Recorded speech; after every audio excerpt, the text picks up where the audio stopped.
ரீசெண்டா பீட்டர் ஒல்லகன் ஒரு German author எழுதியிருக்காரு, புக் எழுதியிருக்காரு. அது மரங்களை பத்தி மட்டும் எழுதியிருக்காரு. ஒரு மரம் 300 வருஷத்துக்கு அப்புறம் செத்து போயிடுச்சான். செத்து கீழே விழுந்த உடனே அவங்க பாத்துருக்காங்க, அது அப்படியே கிடக்குதான், ஆனா அது உயிரோட இருக்கான். இவங்க போய் செக் பண்ணி பார்த்தா அது செத்து கிட்டத்தட்ட ஒரு 30-35 வருஷம் ஆச்சு. அது என்ன ஆயிருக்குன்னா, கீழே இருக்க வேற வேற மரத்தினுடைய வேர்கள், வேற வேற வேற வேற சின்ன சின்ன பிளான்ட்ஸ்ல இருக்க வேர்கள்லாம் இது உள்ள போயிட்டு அதுக்கு இன்னும் உயிர் கொடுத்துட்டே இருக்கான். அது உணவு கொடுத்துட்டே இருக்கான். உணவு எப்படி கொடுக்கணும்னா அதோடைய வேதியியல் பொருட்கள் மூலியமா உணவு கொடுத்துட்டே இருக்கான். அந்த மரம் அவ்வளவு சீக்கிரத்துல இறக்கலையா. அப்ப ஒரு சின்ன இவ்வளவு சைஸ் ஒரு சின்ன வேருக்கு இன்னொரு மரத்தினுடைய வேறு, இன்னொரு செடியினுடைய வேறு, என்னுடைய மூதாதை இவ எனக்கு அவ்வளவு பண்ணிருக்கா.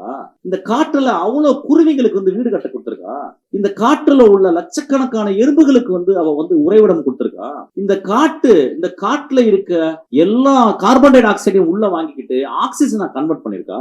இந்த காட்டுல உள்ள பல மோசமான விளைவுகளுக்கு எல்லாம் இது பாசிட்டிவாவே இருந்திருக்கா அப்படின்னு சொல்லி அவங்களுக்கு அந்த வேர்களுக்கும் அந்த சின்ன சின்ன செடிகளும் தெரிஞ்சு அந்த பழைய மூதாதைய சாகாம கிட்டத்தட்ட 30-40 வருஷம் பாத்துக்கலாம். அதுக்கப்புறம் அந்த மூதாதை செத்து போன பிறகு மண்ணோட மண்ணு மக்கி அந்த புதுசா வளர்ற மரங்களுக்கும் செடிகளுக்கும் உரமா மாறிடுச்சு. சோ ஒரு மரம் ஒரு சமுதாயத்தில் தான் வாழ்ந்த இந்த இயற்கையை எப்படி பத்திரமாக பாற்றுக் கொள்கிறது, எப்படி இந்த இயற்கை என்னைய படைச்சது, நான் வெளியே வந்தேன், நான் என்ன கொடுக்குறேன் அப்படின்றது.